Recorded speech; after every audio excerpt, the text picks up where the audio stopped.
Hey everyone. Did you ever consider skipping washing your face and just spraying it instead? As convenient as dry shampoos are, just because we don't directly examine our scalp like we do our face, it doesn't mean it's not being damaged. It seems like everywhere I turn, influencers brag how many days they can go on dry shampoo, and companies are constantly glamorizing it so that your blowouts last longer. But in the back of your mind, have you ever wondered, is it actually healthy for our scalp and hair?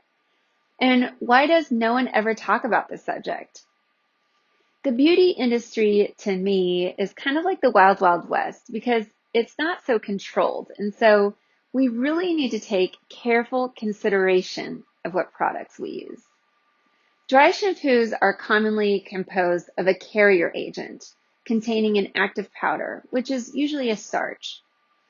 It also usually contains an alcohol derivative and also a propellant, which is usually butane, isobutane, or propane.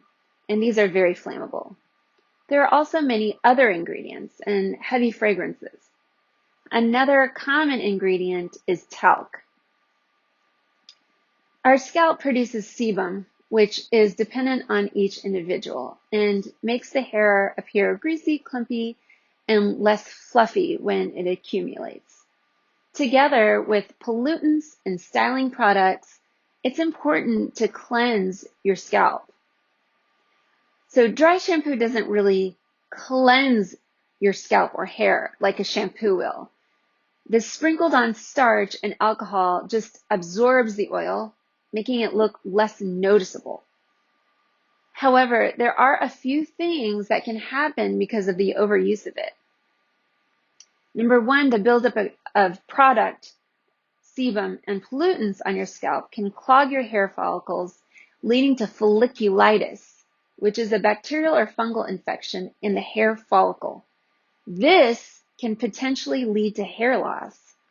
This is because when a hair grows from a follicle that has been damaged, it's not anchored as well, and it's just more likely to fall out. Number two, an overly oily scalp can cause a strain of fungus called Malassezia to overgrow, which can cause a red, scaly scalp condition called seborrheic dermatitis. Seborrheic dermatitis of the scalp can cause unwanted dandruff and scaly patches. Number three, the alcohol and residue left on the hair shaft can make the actual hairs dry and brittle and cause them to break, oftentimes close to the scalp, and your hair appears less full.